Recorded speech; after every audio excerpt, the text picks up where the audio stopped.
새마을 운동이 한창이던 1970년대, 한국에는 이런 구호가 있었습니다. 우리도 열심히 노력하면 언젠가 필리핀처럼 잘 사는 나라가 될 수 있다. 지금 들으면 이게 무슨 말인가 싶을 정도로 이해가 잘 가지 않는 말이지만 실제로 필리핀은 1950년대부터 60년대까지 동남아시아에서 가장 부자 나라였습니다. 아시아 전체에서도 일본 다음으로 잘 사는 나라였습니다. 지금 화면으로 보고 계시는 게 바로 1950년대 리즈 시절의 필리핀의 모습입니다. 잘 닦인 도로들 주변으로 보이는 건물들과 그 도로 위를 달리는 비싼 미국산 자동차들, 그리고 마치 플로리다나 유럽의 관광지를 떠올리게 하는 풍요로운 도심의 분위기는 당시의 부자나라 필리핀의 여유를 느낄 수 있도록 해줍니다. 이랬던 필리핀은 다들 아시는 것처럼 1965년 마르코스라는 악명 높은 정치가를 대통령으로 뽑으면서 노골적인 부패가 정치의 꼭대기에서부터 바닥까지 판을 치게 되고, 그때 이후로 지금까지 우리가 알고 있던 빈국 필리핀으로 몰락하게 되었습니다. 한국의 어르신들 중에는 아직도 장충체육관이 필리핀에서 지어준 것인 줄로 아시는 분들이 많다고 합니다. 그 당시 우리나라는 그런 커다란 체육관을 지을 기술도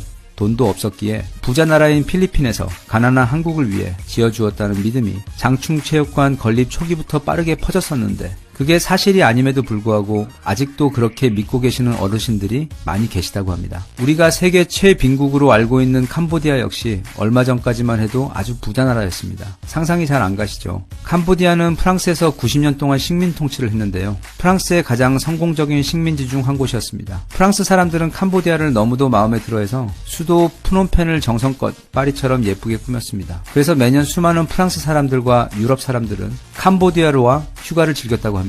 그래서 당시 프놈펜의 별명도 바로 동양의 파리였습니다. 1960년 옆 나라 베트남에서 전쟁이 터지기 전까지는 나라의 경제 상황도 아주 좋아서 프놈펜에는 아시아에서는 드물게 대형 국제공항까지 있었습니다.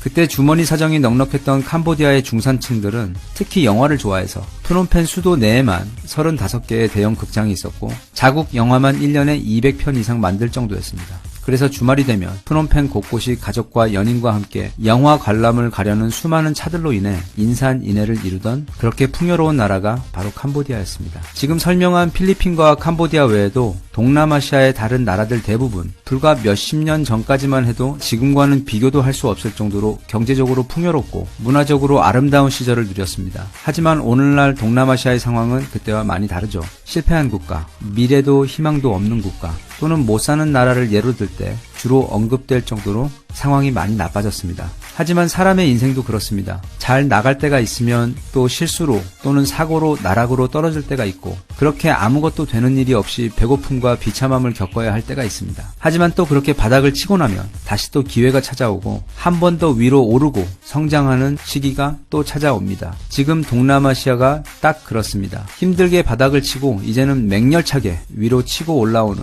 그런 성장과 희망의 시기를 동남아시아 국가들은 지나고 있습니다. 1990년부터 2019년 사이 지난 근 30년을 돌아보았을 때 베트남의 GDP는 20배나 올랐습니다. 인도네시아는 무려 70배나 올랐습니다. 동남아 부국의 상징인 싱가포르는 세계 금융 투자가 늘며 무려 90배나 올랐고요. 동남아와 자주 비교되는 라틴 아메리카에서는 이 기간 동안 20% 이상 성장한 곳은 브라질밖에 없습니다. 특히 베트남과 인도네시아는 과거 우리가 70년대, 80년대를 거치며 이뤄낸 성장보다 더 가파른 성장세를 보이고 있습니다. 소득과 소비 그리고 투자와 함께 미래에 대한 기대가 폭발하고 있는 곳이 바로 2019년 현재의 동남아시아입니다. 지금 동남아시아는 아주 핫합니다.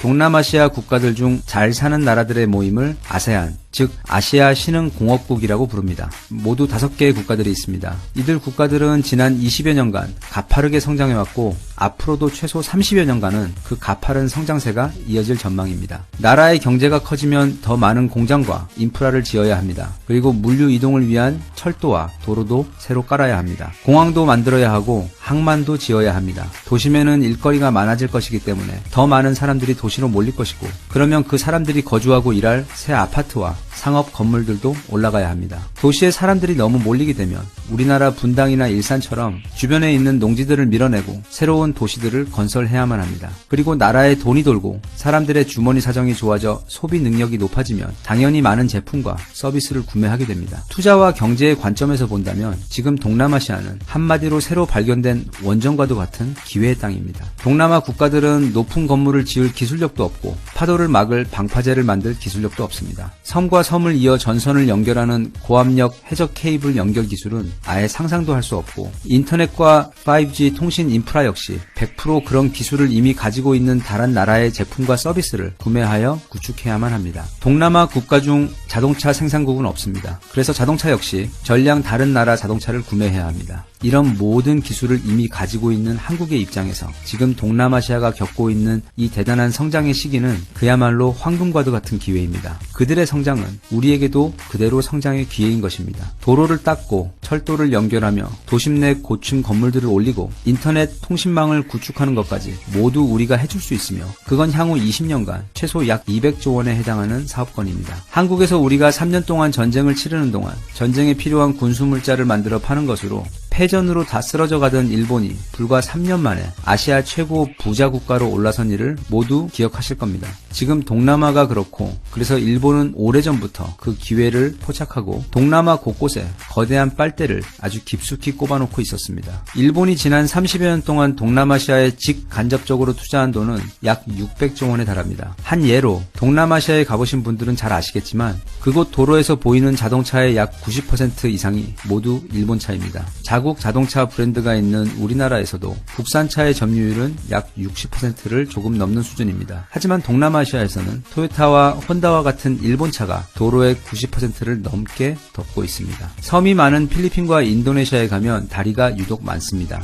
어떤 건 좀 짧고 또 어떤 건 꽤 깁니다. 그런데 재미있는 건 그 다리 끝에 보면 그 나라 국기와 일본의 일장기가 함께 새겨져 있는 경우가 많습니다. 그거 다 과거에 일본이 만들어준 것들입니다. 그런 식으로 도로와 기반 시설들을 많이 만들어 주었습니다. 그렇게 해주는 대신 일본은 해당 국가에서 자동차 판매 독점권과 관세 특혜를 얻었습니다. 그렇기 때문에 동남아시아에서는 거의 일본 차밖에 보이지 않았던 것입니다. 자동차를 예로 들었지만 일본은 70년, 80년대 당시 못 사는 나라였던 동남아시아 국가들을 대상으로 많은 투자를 하며 해당 국가의 여러 부분들에 대한 독점권 내지 영향력을 장악해왔습니다. 당연히 금융도 그중 하나인데 동남아시아 국가 중 그 어느 곳도 일본의 엄청난 빚이 있지 않은 나라가 없을 정도입니다. 미국으로부터 시작된 신개념 자본주의 정책인 신자유주의는 자유로운 경쟁 개념을 기초로 합니다. 국가 간 금융의 벽을 허물어 쉽게 금융 자본이 한 나라에서 다른 나라로 투자의 형태로 침투할 수 있도록 해주는 경제 정책입니다. 말이 좋아 투자지. 금융의 달인들인 미국의 월가와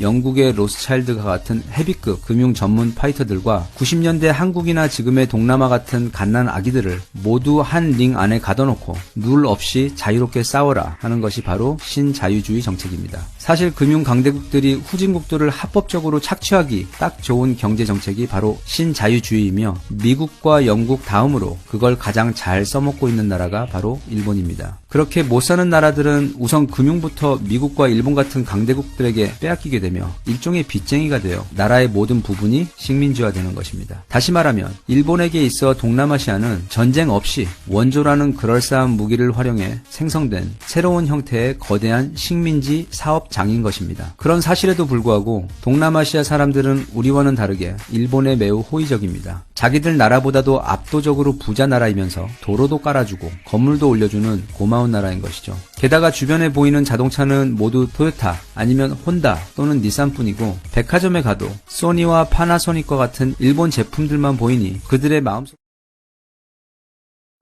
지난 30년간 이렇다 할 경쟁자 없이 완벽하게 동남아시아를 독점하고 있던 일본에게 비상 상황이 발생했습니다. 바로 한국이 무서운 기세로 동남아시아 시장을 잠식하기 시작한 것입니다. 더 심각한 문제는 한국은 과거 자신들이 했던 것처럼 단지 자본으로 시장에 침투하는 것이 아닌 오랫동안 자신들만의 전유물이라 여겼던 첨단 기술을 오히려 자신들보다 더 높은 성능과 더 낮은 가격으로 제공하며 공략하고 있으며 게다가 BTS와 같은 K-팝과 뷰티 컨텐츠들을 앞세운 한류까지 그 공세에 힘을 더해 진정한 미래의 고객인 동남아시아의 어린 세대들이 가장 동경하고 사랑하는 나라가 일본이 아닌 빠르게 한국이 되어가고 있는 것입니다. 참고로 동남아시아 국가들의 특징 중 하나는 평균 나이가 29세에서 33세로 아주 어리다는 점입니다. 캄보디아의 경우 폴포트 정권을 거치며 국민 800만 명 중 4분의 1이 학살을 당했기 때문이며, 베트남의 경우도 오랜 전쟁을 거치며 기성세대들이 뭉텅이로 사라졌기 때문입니다. 때문에 나라의 가장 많은 사람들이 청소년과 젊은이로 구성된 동남아시아 국가들은 K-팝과 패션, 그리고 뷰티와 스마트폰을 좋아할 그런 세대들로 이루어져 있고, 지금 그들은 한국과 사랑에 빠져 있습니다.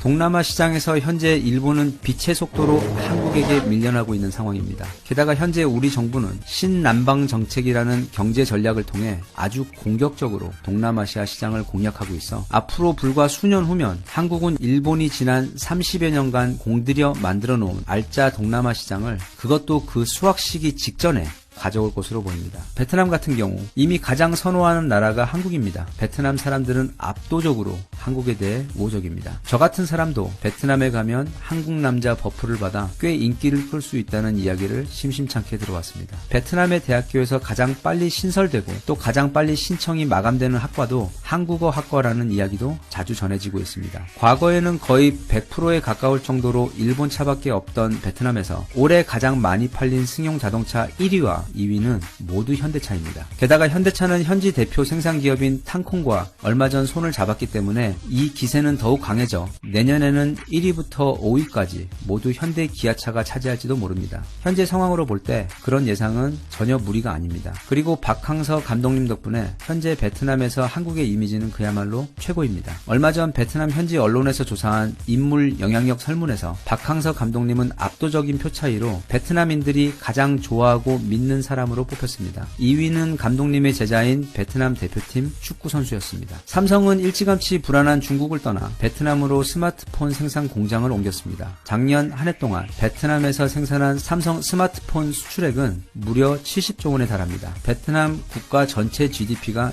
260조 원입니다. 그것의 거의 4분의 1에 육박하는 매출을 삼성이라는 기업 혼자 제공하고 있는 것입니다. 삼성 없었으면 베트남 GDP는 190조 원대로 훅 떨어지게 되는 것입니다. 그래서 베트남에게 있어 삼성은 신이 준 선물과도 같은 아주 고마운 기업입니다. 그 어떤 일본 기업도 이것과 비슷한 경제적 도움을 그 나라에게 준 역사가 없습니다. 그래서 베트남 현지인들에게 삼성은 애플이나 구글 같은 꿈의 직장이며, 삼성이 있는 한국은 베트남 정부와 국민들에게는 국가적 롤 모델입니다. 삼성 외에도 현대와 SK, 그리고 포스코와 하나은행 같은 대기업들이 이미 베트남에 진출해 있으며 빠르게 베트남 안에서 영향력을 키우고 있습니다. 그 결과 현재 베트남 내에서 일본의 영향력은 정말 빠르게 쪼그라들고 있습니다. 베트남인 절반 이상이 삼성 갤럭시를 쓰고 있으며, 삼성과 LGTV는 과거 샤프와 소니와 같은 일본 브랜드가 90% 넘게 점유하던 시장을 벌써 60% 가까이 잠식했으며, 자동차 시장에서도 판매 상위권 브랜드가 모두 일본 브랜드에서 현대 기아로 바뀌고 있습니다. 게다가 선두 진출한 한국의 대기업들이 현지에서 사업적으로 그리고 윤리적으로 워낙 잘해주고 있어서 한국이라는 브랜드에 대한 현지 정부와 국민들의 신뢰를 상당히 높게 쌓아놓은 상태입니다. 인도네시아에서도 비슷한 상황이 벌어지고 있습니다. 인도네시아는 동남아 국가 중 가장 큰 나라이자 부자 나라입니다. 인구가 무려 2억 7천만 명이나 됩니다. 우리나라 인구의 5배가 넘습니다. 동남아 지역 전체 GDP도 혼자서 40%나 차지하고 있는 대국입니다. 그런 나라가 얼마 전 한국 정부와 세파, 즉 포괄적 경제 동반자 협정을 맺었습니다. 포괄적 경제 동반자 협정, 이거 좀 어려운 말인데요. 쉽게 설명하면 이렇습니다. 두 나라는 서로의 성장을 돕는 친구가 되어 서로 도울 수 있는 것은 적극적으로 도와가며, 주요 수출 품목에 대한 관세도 낮추는 것이 아닌 아예 없애버리고, 나아가 기술력이 낮은 쪽은 적극적으로 상대에게 일감을 몰아주고, 대신 기술력이 높은 쪽은 그렇게 수주를 하여 수익을 챙기되 일을 진행하며 기술력 지원을 아낌없이 해주자는 그런 아름다운 관계가 바로 세파입니다.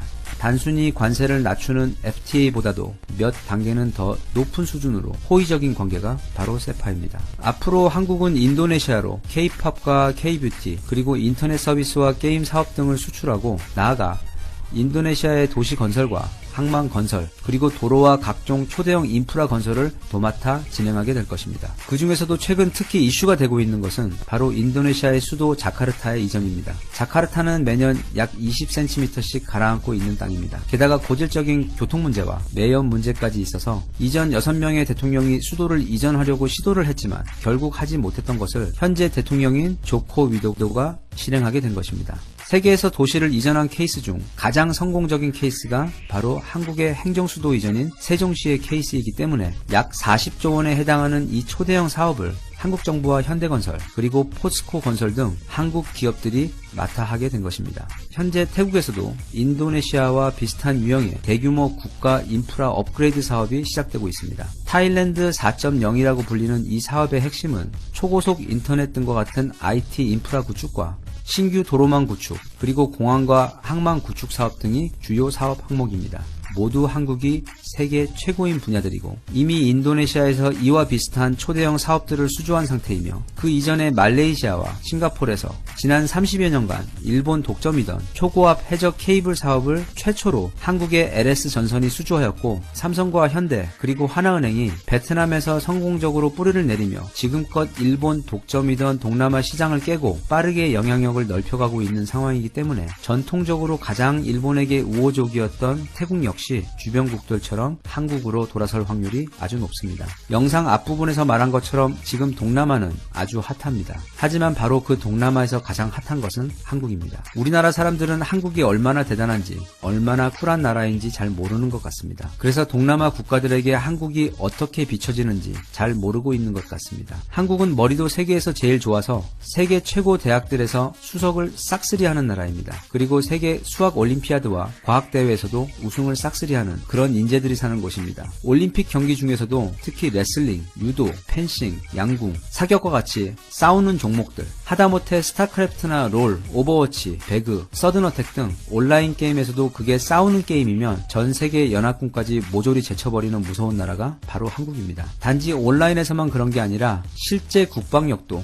세계 탑급으로 센 나라이기도 합니다. 그렇게 싸움도 잘하는데 아시아에서 제일 잘생기고 체격 좋은 남자들과 제일 세련되고 예쁜 여자들이 사는 나라, 게다가 노래까지 가장 잘하고 춤까지 가장 잘 추는 정말 매력적인 사람들이 사는 나라가 바로 한국입니다. 지금 자기들이 사는 동남아 나라보다도 훨씬 못 사는 가난한 나라에서 불과 수십 년 만에 오늘날 이렇게 동경의 대상이 되어버릴 정도로 강하고 부자 나라로 순식간에 솟아오른 그런 미스테리한 종족이 모여 사는 동양의 신비한 나라가 바로 우리가 사는 이 대한민국입니다. 동남아시아 사람들에게 있어 대한민국은 단순히 일본과 같은 부자 나라가 아닌 가장 닮고 싶은 나라입니다. 우리나라도 언젠가 저렇게 멋진 나라가 되었으면 하는 꿈을 꾸게 해주는 환상과도 같은 나라입니다. 지금 세계를 매혹하고 있는 것은 메드인 코리아가 아닌 바로 코리아입니다. 그리고 그 코리아를 이루고 있는 것은 바로 우리나라 국민들, 그러니까 한국 사람들입니다. 우리 한국 사람들이 바로 한류이며 이 모든 기적의 원천입니다. 저는 그렇게 똑똑하고 강하고 잘생기고 아름답고 가슴까지 따뜻한 한국인들이 5천만 명이나 살고 있는 이 대한민국에 함께 살고 있다는 게